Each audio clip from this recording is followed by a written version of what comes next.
하나님 말씀 함께 보겠습니다. 요한복음 21장 1절부터 14절 말씀입니다. 요한복음 21장 1절부터 14절 말씀입니다. 지난주에 저희가 부활주일 예배를 드리고 부활하신 예수님을 만난 제자들의 막달라 마리아와 또 제자들의 이야기를 나누었습니다. 오늘은 그 이후에 기록되어져 있는 엑스트라로 기록되어져 있는 요한복음 21장인데요. 우리가 함께 말씀을 나누고 또 은혜를 나누도록 하겠습니다. 1절부터 14절 함께 봉독하겠습니다. 그 후에 예수께서 디베랴 호수에서 또 제자들에게 자기를 나타내셨으니 나타내신 일은 이러하니라. 시몬 베드로와 디두모라 하는 도마와 갈릴리 가나 사람 나다나엘과 세베대의 아들들과 또 다른 제자 둘이 함께 있더니 시몬 베드로가 나는 물고기 잡으러 가노라 하니 그들이 우리도 함께 가겠다 하고 나서서 배에 올랐으나 그날 밤에 아무것도 잡지 못하였더니 날이 새어 갈 때에 예수께서 바닷가에 서셨으나 제자들이 예수이신 줄 알지 못하는지라. 예수께서 이르시되 얘들아 너희에게 고기가 있느냐 대답하되 없나이다. 이르시되 그물을 배 오른편에 던지라. 그리하면 잡으리라 하시니 이에 던졌더니 물고기가 많아 그물을 둘 수 없더라. 예수께서 사랑하시는 그 제자가 베드로에게 이르되 주님이시라 하니 시몬 베드로가 주님이라 하는 말을 듣고 겉옷을 두른 후에 바다로 뛰어내리더라. 다른 제자들은 육지에서 거리가 불과 한 50칸쯤 되므로 작은 배를 타고 물고기 든 그물을 끌고 와서 육지에 올라와 보니 숯불이 있는데 그 위에 생선이 놓였고 떡도 있더라. 예수께서 이르시되 지금 잡은 생선을 좀 가져오라 하시니 시몬 베드로가 올라가서 그물을 육지에 끌어내리니 가득 찬 물고기가 153마리라. 이같이 많으나 그물이 찢어지지 아니하였더라. 예수께서 이르시되 와서 조반을 먹으라 하시니 제자들이 주님이신 줄 아는 고로 당신이 누구냐 감히 묻는 자가 없더라. 예수께서 가셔서 떡을 가져다가 그들에게 주시고 생선도 그와 같이 하시니라. 이것은 예수께서 죽은 자 가운데서 살아나신 후에 세 번째로 제자들에게 나타나신 것이라. 아멘. 서두에 말씀드린 것처럼 지난주에 예수님을 만나다 시리즈 마지막 마무리를 지면서 클라이막스였던 부활하신 예수님을 만나다 라고 했던 이야기를 나누었습니다.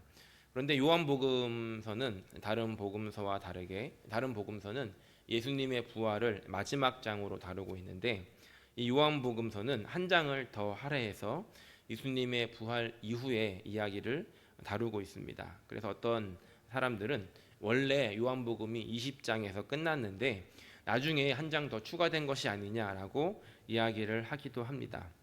그런데 우리가 함께 읽어본 이 가장 마지막에 기록한 이 복음서 중에 가장 마지막에 복음서를 기록한 이 요한은 다른 복음서에서 해결하지 못했던 한 가지의 숙제를 21장을 통해서 해결하는 것을 우리는 볼 수 있게 됩니다.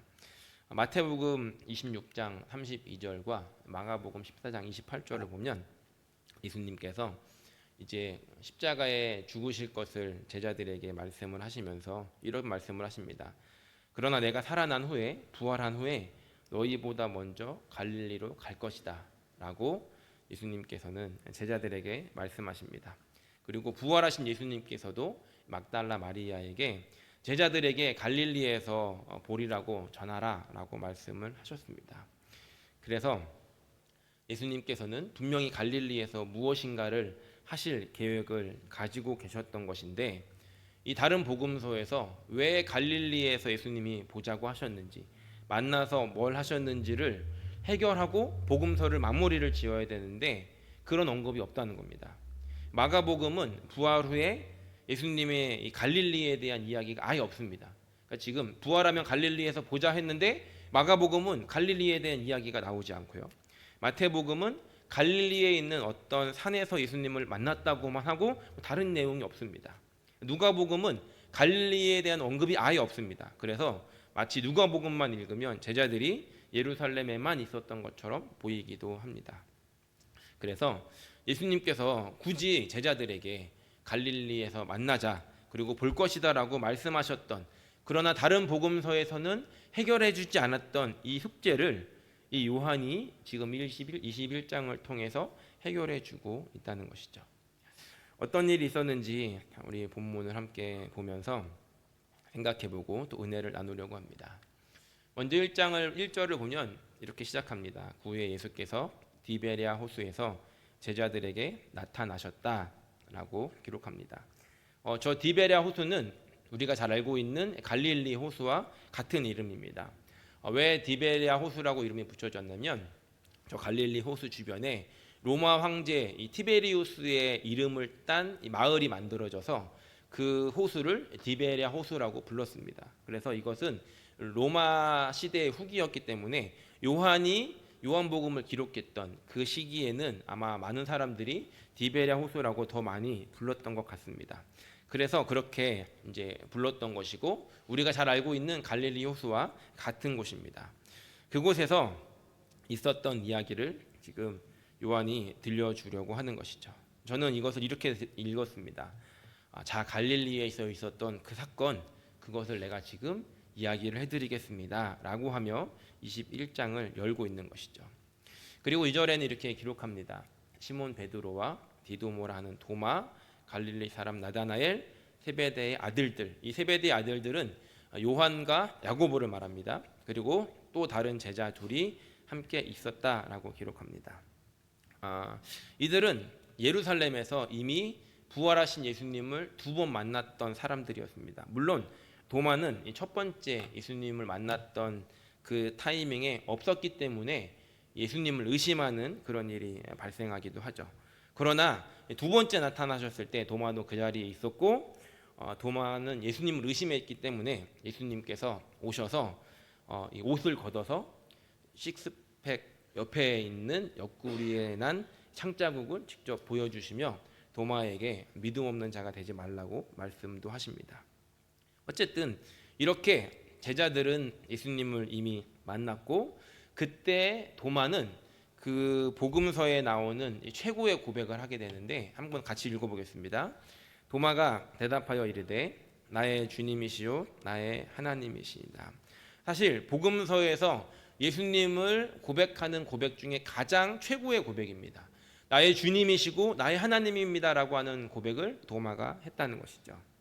어쨌든 이 도마, 이 고백을 했던 도마를 포함하여서 나다나엘과 세베대의 아들들과 요한과 7명의 사람들이 있었던 것을 우리는 보게 됩니다. 그러면 이런 질문을 여러분들께 한번 이제 드려보겠습니다. 지금 부활하신 예수님을 2번이나 만났고, 예수님께서 제자들에게 주셨던 그런 말씀과 약속들도 있었는데, 그러면 부활하신 예수님을 만난 제자들은 이제 뭘 해야 될까요? 부활하신 예수님을 만난 겁니다. 감격을 하지 않았습니까? 그럼 이제 무엇을 해야 하느냐는 겁니다. 일단 이제 뭐라도 해야 될 것 같은데, 3절에 나오는 베드로의 반응은 굉장히 이제 생뚱맞습니다. 보시면 시몬 베드로가 나는 물고기 잡으러 가노라라고 말합니다. 부활하신 예수님을 만났고 뭔가를 해야 될 것 같은 타이밍에 베드로는 나는 다시 물고기 잡으러 간다. 나는 내가 원래 하던 그 일로 돌아간다라고 이 나머지 제자들에게 이야기를 했다는 겁니다. 예수님을 따르면서 다 버렸던 건데 다시 가서 주섬주섬하고 있는 베드로의 모습을 우리는 상상해 볼 수 있습니다. 그런데 더 황당한 것은 그때 함께 있었던 다른 6명의 제자들도 같이 간다고 베드로를 따라갔다는 것이죠. 사실 베드로와 야고보와 요한 그리고 안드레는 예수님을 만나기 전에 같이 일을 했던 어부였습니다. 그래서 이해가 되는데, 지금 도마와 나다나엘과 다른 제자 2명은 어부도 아니었습니다. 정확하게 어부인지 아닌지를 모르지만 나다나엘 같은 경우는 율법을 공부했던 사람이었습니다. 어부도 아닌 사람들이 갑자기 베드로가 어부 그 고기를 잡으러 간다고 하니 가장 리더였으니까요. 베드로를 따라서 같이 지금 배를 타서 고기를 잡겠다고 갔다는 거죠. 이 말씀을 가만히 보고 있으면 이게 맞나라는 생각이 듭니다. 갑자기 왜 이들은 이렇게 행동을 하고 있나라는 생각이 듭니다. 베드로가 맏형이니까 나머지는 따라갔지만 그렇다면 베드로는 왜 다시 처음으로 돌아갔느냐 하는 것이죠. 우리가 오늘 중점적으로 생각해 보기 원하는 그런 부분이기도 합니다. 우리가 알다시피 베드로는 우리가 예수님을 만나다 네 번째 시간에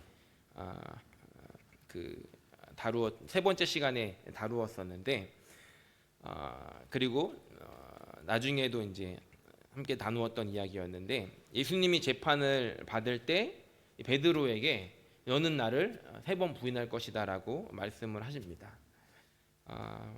그것을 알았음에도 불구하고 베드로는 예수님을 부인하죠.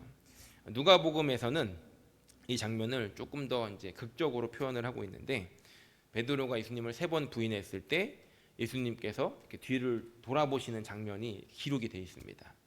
그러니까 베드로가 예수님을 부인하는 그 마지막 부인했던 그 타이밍에 예수님께서는 그것을 들으셨는지 아니면 아셨는지 고개를 돌리셨고 베드로와 눈이 마주쳤다는 것이죠. 베드로가 얼마나 뜨끔했겠습니까? 닭은 울고 예수님과 눈은 마주쳤고 예수님을 위해 같이 죽겠다라고 호언장담했던 베드로는 아무것도 할 수 없었을 뿐만 아니라 예수님을 모른다고 하고 저주까지 했다는 것이죠. 다 울음소리와 함께 베드로는 잘못을 깨닫고 통곡을 하게 되는데 얼마나 자괴감이 들고 스스로가 비참하고 못났고 한심하다고 생각을 했겠습니까?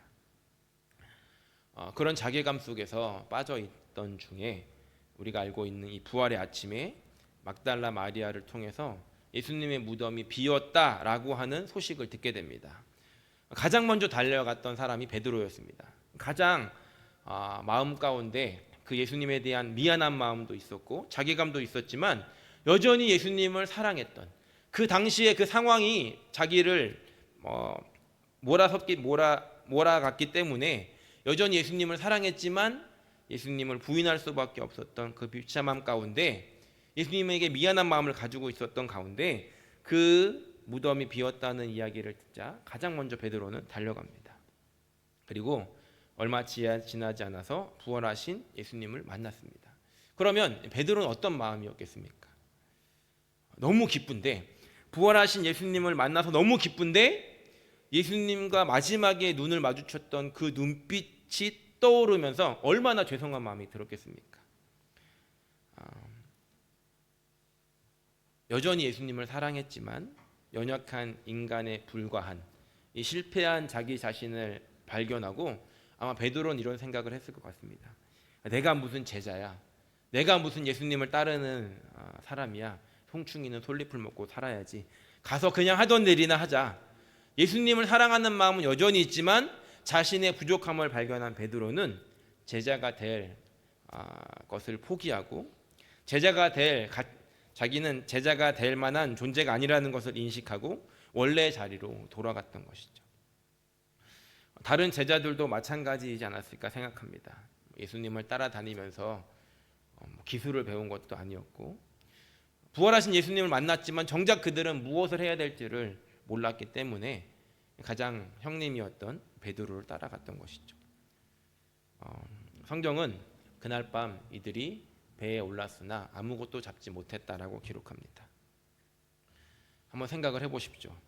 예수님을 따라다녔고 그 부활을 경험했던 제자들이 다시 배로 돌아와 그물을 던지고 있는 이들의 모습.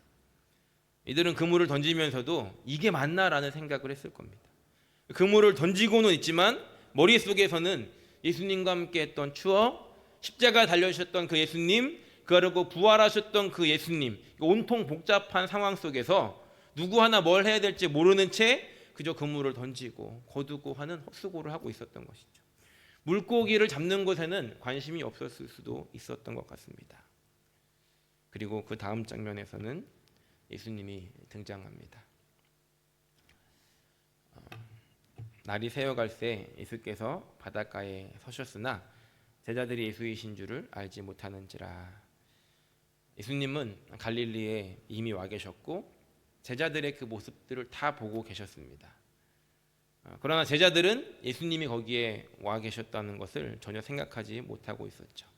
그리고 예수님이 물어보십니다. 거리가 멀었지만 목소리는 들렸을 것이기 때문에 고기가 있냐고 물어봤고 제자들은 없다라고 대답을 합니다. 날이 새어갈 때 이 제자들의 실패한 제자들의 이 모습, 왜냐하면 나머지 제자들도 예수님을 버리고 도망갔었으니까요. 그들의 실패를, 그리고 물고기를 잡으러 갔지만 그 물고기도 잡지 못하는 그들의 실패를 예수님은 그냥 두셨고 멀찌감치 미소를 지으시며 여전히 그 예수님을 아직 알아보지 못하는 제자들에게 뭘 좀 잡았니라고 물어보셨다는 겁니다. 다 알고 물어본 것이죠. 그리고 못 잡았다는 그들의 말에 예수님께서 그물을 배 오른편에 던지라고 말씀하십니다. 그리고 물고기를 잡았는데 아주 많이 잡아서 그물을 둘 수 없었다라고 기록합니다. 요한은 눈치를 챕니다. 그래서 예수님이 사랑하시는 그 제자는 요한입니다. 요한복음에서 요한이 그 복음서를 쓸 때 자신을 예수님의 사랑하시는 제자라고 이렇게 표현을 합니다. 그래서 요한이 예수님이시다라는 이야기를 하자 베드로가 그 말을 듣자마자 벗고 있던 예의를 갖추기 위해 옷을 입고 바다로 뛰어내립니다. 옷이 젖을 건데 뭐하러 입습니까? 그럼에도 불구하고 베드로는 예를 갖추고 옷을 입고 바다로 뛰어내립니다. 조금만 있으면 배가 이제 무태 닿을 것인데 지금 당장은 잡힌 물고기 때문에 배가 움직일 수 없자 베드로는 물로 뛰어내렸던 것이죠. 그 시간을 기다릴 수 없었다는 겁니다. 베드로를 주님이 부르셨던 그 장면, 처음 베드로가 주님 앞에 부르심을 받았을 때 같은 상황이었죠. 밤새 그물질을 했으나 못 잡았고 예수님의 말씀에 그물을 던졌을 때 가득 고기를 잡게 됩니다.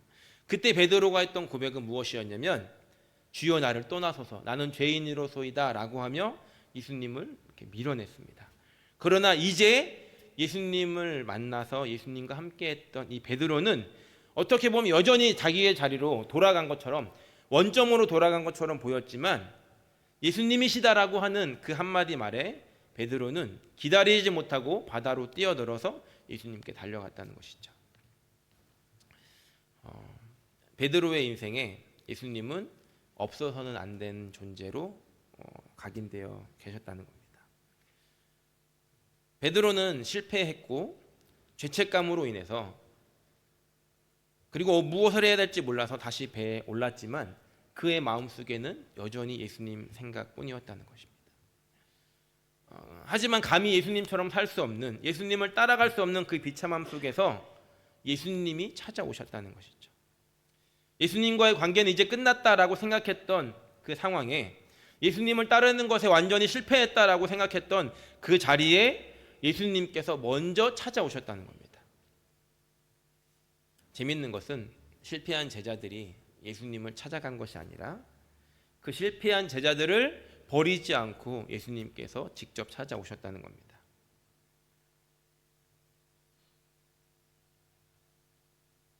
그들을 처음 만났던 그 자리, 그 갈릴리로 예수님은 찾아오셨다는 것이죠. 서두에 언급한 것처럼 예수님께서는 제자들에게 부활 후 갈릴리로 가시겠다라고 말씀하셨던 것은 어쩌면 제자들이 실패하기도 전에 나는 너희가 실패할 것을 알아. 그러나 난 너희들을 회복할 거야 라고 하는 그런 의미로 예수님의 그런 결정으로 우리는 생각해 볼 수 있다는 겁니다. 그들을 처음 부르셨던 그 갈릴리에서 그들을 회복하셨고 다시 예수님의 사랑을 보여주셨고 그들에게 사명을 주시기 위해서 예수님은 그들의 무너짐과 그 실패와 그 좌절을 알고 계셨기에 그 갈릴리에서 다시 시작하게 하셨다는 겁니다. 실패한 제자들을 다시 찾아온 예수님은 무엇을 들고 계셨겠습니까? 부족한 저 같았으면 몽둥이를 하나 들고 하나씩 엎드려 내가 그렇게 미리 얘기해 줬는데 너희들 그 정도밖에 안 돼라고 하며 빠따를 맞기 합당한 제자들이었는데 예수님은 젠틀하게 찾아오십니다. 육지에 올라와 보니 숯불이 있는데 생선이 놓였고 떡도 있더라. 예수님은 그 제자들, 다 도망갔던 그 제자들을 위해서 숯불을 피우고 빵과 생선을 준비해 놓으셨습니다. 예수님표 맥모닝을 준비를 하신 것이죠. 말씀을 보니까 제자들은 아무 말 하지 않고 그냥 먹습니다. 예수님인 걸 알지만 감히 예수님에게 질문도 하지 못하고 그냥 음식을 먹습니다. 그리고 음식을 먹는 그들에게 예수님은 설교를 하신 것도 아니었고 그들의 잘못을 지적한 것도 아니었습니다. 그냥 먹이셨습니다. 먹을 때까지 기다리셨습니다. 밤새 고단했을, 지쳐있을 그들을 위로하시고 그들을 먼저 돌보시고 챙기셨다는 것이죠. 우리 예수님은 그런 분이십니다. 가장 인격적이시고 가장 따뜻하시고 가장 배려하시는 분이십니다. 여러분들은 이런 예수님을 만나 보셨습니까? 가장 비참한 자리, 가장 숨고 싶은 자리, 가장 피하고 싶은 그 자리에 예수님께서 너그럽게 찾아오셔서 품어주시고 안아주시고 일으켜주시는 분이 바로 우리 예수님이십니다. 인생을 살다 보면 실패하고 넘어지고 좌절할 때가 있습니다. 그런 경험을 하신 분들, 그리고 예수님을 통해 다시 회복하신 분들은 그 시간들을 떠올릴 것이고 아직 그런 경험을 못 해보신 분들은 축복합니다. 계속 그런 일이 없기를 바랍니다. 그러나 우리 인생은 그럴 수 있다는 것이죠. 모두가 포기했다고 여기는 나 스스로도 나를 포기한 그 상황에서도 그때에도 예수님은 포기하지 않으신다는 겁니다. 바라기는 혹시 우리의 인생에 그런 시간들을 만나게 된다면 그 옆에 어쩌면 그 먼저 우리를 찾아오셔서 기다리고 계신 그 예수님을 만날 수 있게 되는 저 여러분들이 되기를 예수님의 이름으로 간절히 축복합니다. 그리고 오늘 이 자리가 혹시 그런 상황 가운데 계신 분이 있다면 오늘 이 자리가 그런 자리가 되기를 소원하고 우리 뉴카슬 순복음교회가 누군가에게 그 예수님을 다시 만나게 되는 자리, 다시 예수님을 떠올리게 하는 자리, 예수님과의 첫 만남, 첫 사랑을 기억하게 하는 그런 자리가 되기를 소망합니다.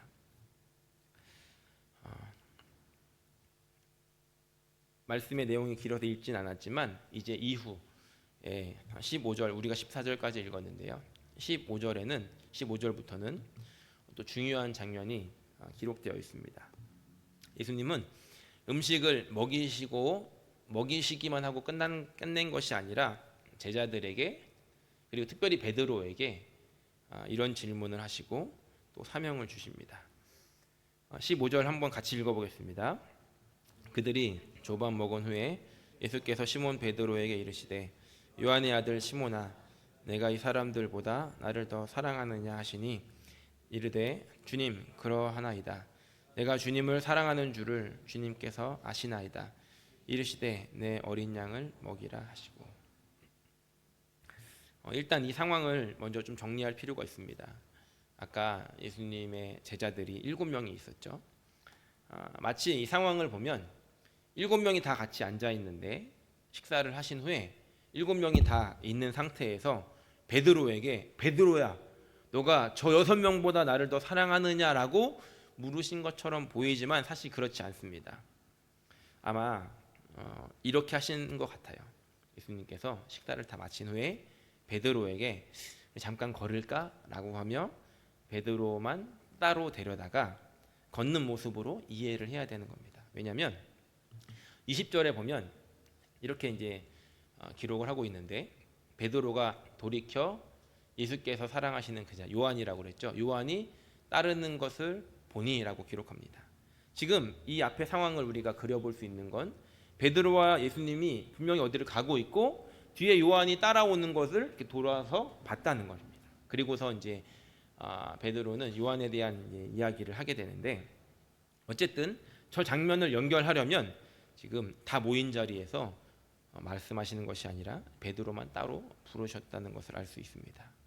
예수님 무한하게 베드로에게 그렇게 하시지 않았을 것 같습니다. 그래서 보면 15절에 물어봅니다. 너가 다른 제자들을 포함해서 다른 모든 사람들보다 나를 더 사랑하느냐라고 물어보셨을 때, 그러니까 베드로의 마음을 주님이 아셨죠. 여전히 주님을 사랑하고 있는 마음을 아셨고, 물어봤을 때 베드로의 대답은 내가 주님을 사랑하는 줄 주님께서 아십니다라고 대답합니다. 어떻게 보면 굉장히 애매한 것 같은 대답입니다. 그러나 저 대답 안에는 이런 의미가 있습니다. 베드로는 예수님의 십자가 전까지 내가 예수님 가장 사랑하죠, 내가 예수님의 가장 충성된 제자죠라고 호언장담하면서 이야기했었던 사람이었지만, 이제 이 시간, 이 실패를 겪고 난 후에 이 베드로는 주님을 사랑하는 마음이 있지만 여전히 자신의 부족함을 알기에 주님께서 아시지요 라고 하며 주님 앞에 겸손하게 대답하고 있다는 겁니다. 그리고 예수님은 또 물어보십니다. 요한의 아들 시몬아, 내가 나를 사랑하느냐? 그리고 베드로는 똑같이 대답합니다. 내가 주님을 사랑하는 줄 주님께서 아십니다. 그리고 17절에 또 물어보십니다. 세 번째 이르시되 요한의 아들 시몬아, 내가 나를 사랑하느냐? 라고 하시니 베드로가 예수님이 세 번 물으신 걸로 인해서 근심하고 있었다라고 기록합니다. 우리 예수님은 굉장히 쿨하신 분이십니다. 베드로에게 내가 지금 몇 번 물어봤지? 베드로가 세 번이요. 뭐 기억나는 거 없니? 라고 베드로를 추궁한 것이 아니라, 베드로는 이미 그것으로 인해 마음에 근심하고 있을 때 예수님께서 그 실패했던 그 세 번의 부인을 다시 예수님을 사랑한다라고 하는 세 번의 고백으로 바꾸시고 베드로를 회복시켜 주셨다는 겁니다.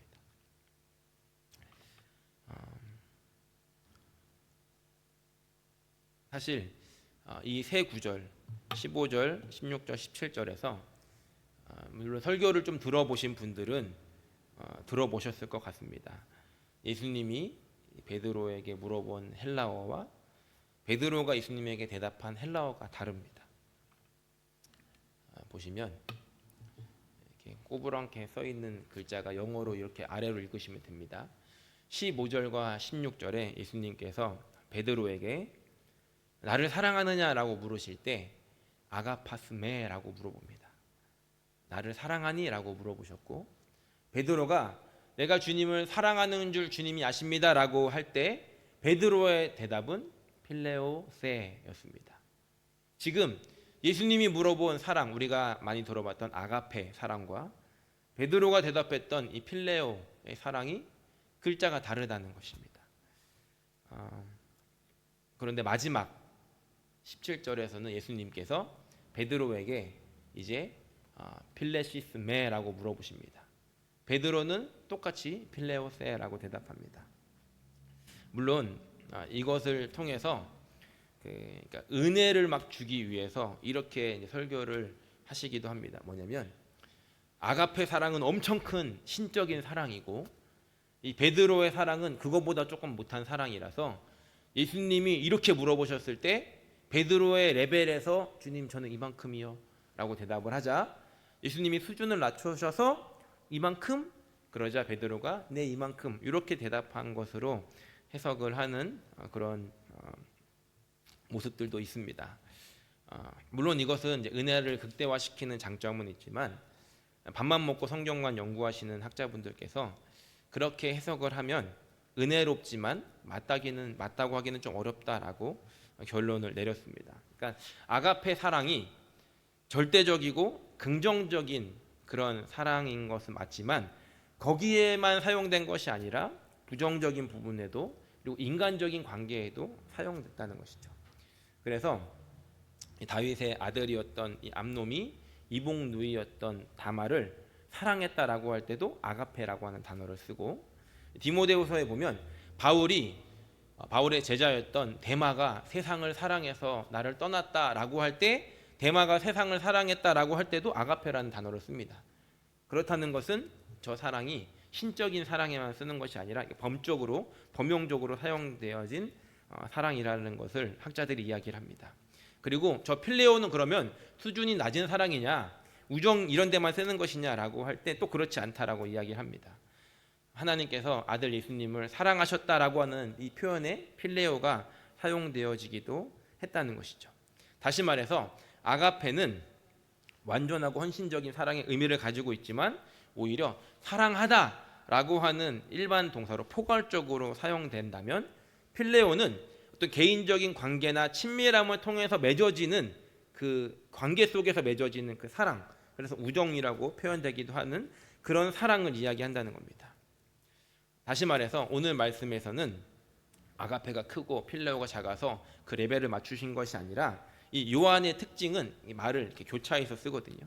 그래서 저렇게 이제 표현을 하고 또 양을 먹이라라고 하는 이 양도 이 세 번 이야기를 하지만 다르게 씁니다. 그리고 양을 먹여라 쳐라라고 하면서 다르게 이 요한은 계속해서 단어를 배열한다는 것이죠. 그럼에도 불구하고 분명히 저 단어를 베드로가 쓴 말과 이 예수님의 말을 다르게 표현한 것을 다시 한 번 더 살펴보면 베드로는 이렇게 고백을 하는 겁니다. 내가 주님과 관계 맺었던 그 시간들, 내가 주님을 알아갔던 그 시간들, 주님과 함께했던 그 시간들로 인해 내가 주님을 사랑합니다. 나는 여전히 주님을 사랑하고 나의 사랑이 하찮지만 내 하찮음의 사랑이지만 이것이 나의 전부라는 것을 주님께서 아십니다. 라고 고백하고 있다는 것입니다. 그래서 저 세 번의 물음에서 가장 중요한 것은 이 예수님을 어쩔 수 없이 부인했던 그 세 번의 상황을 예수님이 세 번의 사랑 고백으로 바꿔주시고자 하는 예수님의 마음을 우리가 집중해서 봐야 한다는 것이죠. 베드로의 이전의 고백은 나는 절대 주님을 배신하지 않습니다 였다면 이제는 주님이 아십니다라고 겸손하게 자신을 의탁하는 존재가 되었다는 겁니다. 누구도 우리는 주님 앞에서 호언장담할 수 없습니다. 우리는 실질적인 두려움, 어떠한 해결할 수 없는 어려움, 그리고 위기 앞에서 베드로처럼 주님을 부인할 수 있는 존재들이라는 것을 기억하고 살아야 합니다.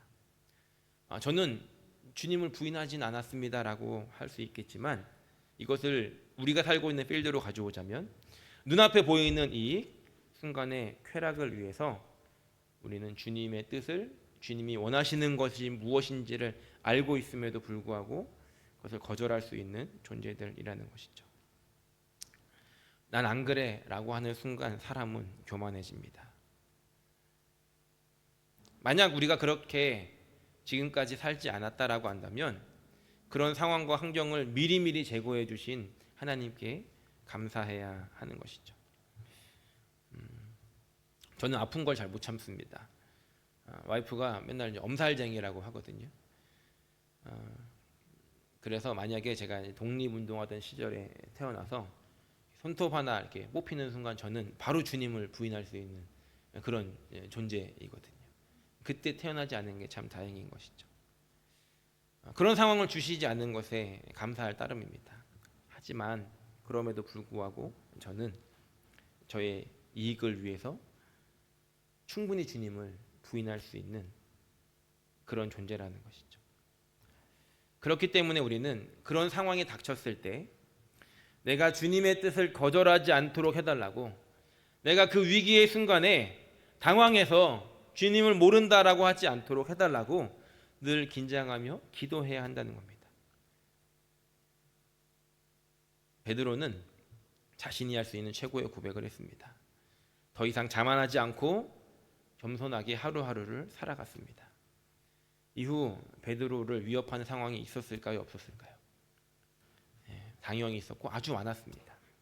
그런데 겸손해진 베드로는 오히려 더 담대해집니다. 전승에 따르면 네로 황제의 박해 때 베드로가 순교했다라고 전해집니다. 초대 그 교회의 교부들, 그러니까 예수님의 제자들의 증언에서는 베드로가 십자가에 처형을 당했다라고 합니다.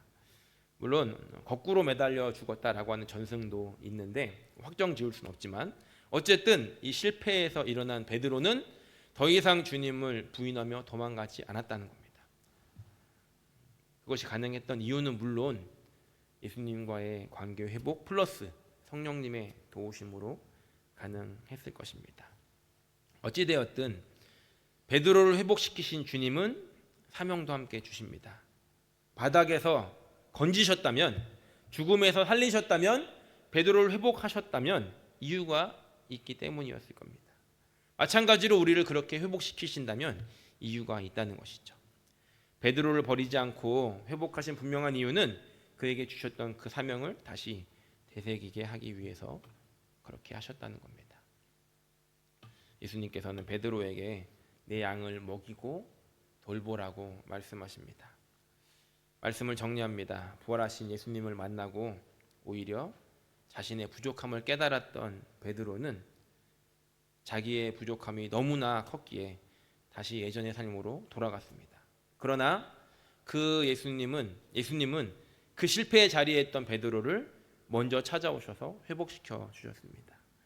이미 알고 계셨던 주님은 오히려 따뜻하게 맞아주셨고 지난 과오를 되돌릴 수 있도록 다시 회복할 수 있도록 기회를 주셨고 자신의 존재를 깨닫게 하시고는 겸손하게 세상을 살아갈 수 있도록 겸손하게 새로운 사명을 향해 갈 수 있도록 하셨다는 겁니다. 베드로는 더 이상 실패자가 아니었고 도망하지 않았습니다.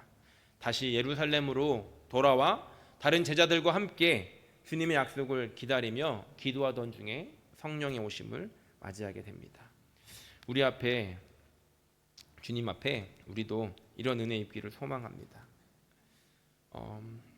제가 스스로 부족함을 느끼며 자괴감에 빠져 있을 때 저를 위해 기도해 주시던 분을 통해 들었던 말씀이 하나 있었습니다. 내가 왜 이럴까? 나는 왜 이럴까?라고 자책하고 있을 때 그분이 하셨던 그 말씀이 제가 쓰는 노트에 맨 위에 기록이 되어 있는데 이렇게 제가 기록을 해놨습니다. 주님은 너의 더러움에 실망하지 않으시고 주님은 너의 악함에 포기하지 않으신다. 주님은 그런 분이십니다. 우리의 부족함, 우리의 더러움 이미 아시기에 주님은 실망하지 않으시고 우리가 아무리 악해진다 할지라도 주님을 만났던 그 경험이 우리 안에 있기에 주님에 대한 사랑이 여전히 우리 안에 있기에 주님 우리를 포기하지 않으시고 끝까지 찾아와 우리를 회복시켜 주신다는 겁니다. 우리 주님은 그런 분이십니다. 오늘 말씀이 좀 무거운 주제였지만 그런 주님이 우리 주님 되심에 우리가 감사하고 혹시 이런 상황을 만나게 되었을 때 혹시 이런 마음이 우리를 찾아왔을 때 오늘 말씀을 기억하며 회복하고 겸손히 주님 앞에 나아갈 수 있는 저 여러분들이 되시기를 예수님의 이름으로 간절히 축원합니다. 우리 찬양 한 장 부르고 함께 기도하겠습니다.